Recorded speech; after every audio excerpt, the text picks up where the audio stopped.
A few years ago, most of us used to save for months before we bought a phone, a bike, or even a trip. But tell me something honestly. When was the last time you waited before buying something that you really wanted? Nowadays, we simply buying first and then figuring out how to pay later. Because with just a swipe or even a tap, anyone can afford anything. And that's the magic of credit cards. But also their biggest lie. They've turned instant gratification into a way of life. While that feels like freedom, it is quietly rewriting India's financial DNA. So we have gone from being a nation of savers to a country that spends first and thinks later.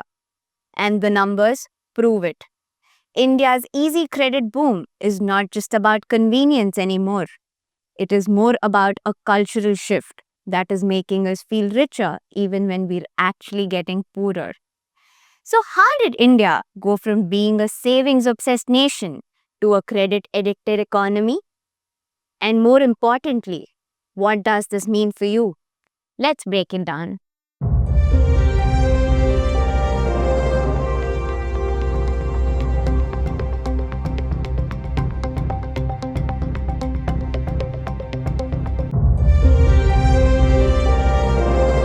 In 2019, India saw about 2.1 million credit card transactions every month. By 2024, that number more than doubled, crossing 4.5 million. Debit card transactions, they collapsed from nearly 5 million to just 1.7 million. And that's not just spending, that's transformation. We have gone from paying with the money that we have to paying with the money we owe. So in September 2025 alone, Indians spent 2.17 lakh crore on credit cards, a 23% rise from last year. The number of active credit cards, they are over 11.3 crore. The average spend per card is nearly 20,000 rupees. So this is not just about access anymore. It's more about behavior. We are not saving for things anymore. We simply subscribing to lifestyles. So what is driving this obsession? Why are we spending money that we don't have but still loving it? There are three powerful reasons for this. Number one, the reward high. So every time you swipe, you get something back in return, be it points, cashback, miles, or even a free coffee. This makes you feel smart. You feel rewarded. And that is exactly what the banks want. Number two, the delay of pain. When you use UPI or even a debit card, money leaves you instantly. So you feel the loss immediately. But with a credit card, you buy today, pay later.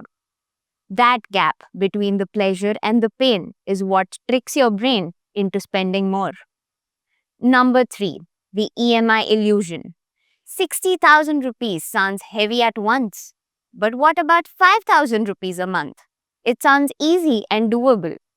So we say yes, and then we keep saying yes. But here's the catch. This comfort always comes with a cost. Credit card payments overdue by more than 3 months have jumped 44% in just 1 year. That's nearly 34,000 crores of unpaid bills as of 2025 March. These are not just late payments, they are bad loans. The same kind of loans that once broke Indian banks. And when you add India's average credit card interest, that is usually 35 to 40% a year, the problem becomes explosive. Even a small unpaid balance can double before you realize it. So, what looks like flexibility today can easily turn into a lifetime of catching up tomorrow. But how did we reach this point? Over the last few years, banks and fintech companies have turned credit into a product of desire. Co-branded cards, instant approvals, no-cost EMIs have become the buzzwords. Social media made luxury look like a normal life, and technology made borrowing effortless. And the result? People who once avoided debt now treat it as a financial strategy. Because why wait? when everything seems affordable on EMI. But here's the irony: the same system that promises empowerment profits the most when you do not pay on time. Late fees, interest, rollover charges, they are not bugs, they are the business model. So this is not just personal issue anymore. It is a national one. India's household saving rate has dropped from 34% in 2011 to around 29% in 2023. That's the lowest in 40 years. At the same time, household debt has climbed to over 41% of GDP. That means we're saving less, borrowing more, and spending faster than ever before. In short term, it feels like the economy is fueled. Companies make profits, consumption rises, and growth looks healthy. But this is fragile growth. Because when growth is powered by credit and not by income, it collapses the moment cash flow slows. And this cycle keeps repeating, especially during the big spending seasons. Every few months, a new sale arrives. Big offers, mega days, anniversary discounts. Your inbox is filled with such notifications. Your credit limit goes up, and so does your spending. We do not even call it debt anymore. We proudly call it lifestyle.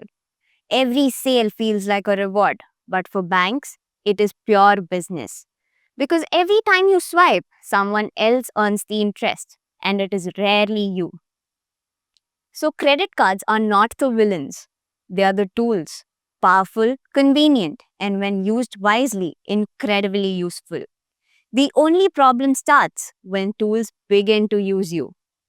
This is not a story about plastic, it is about psychology, about how a nation once built on savings is slowly being trained to live on credit. The question is not whether credit cards are bad, it is whether we can stay disciplined in a world that is built to make us spend. Because true financial freedom is not about how much you can borrow, it is about how much you can own, how much you can save, and how much you can control.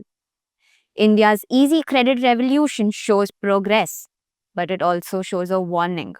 One that says, if convenience makes you forget your responsibility, freedom will always come with a price. So spend smart, stay grounded, and remember that every swipe writes your financial story.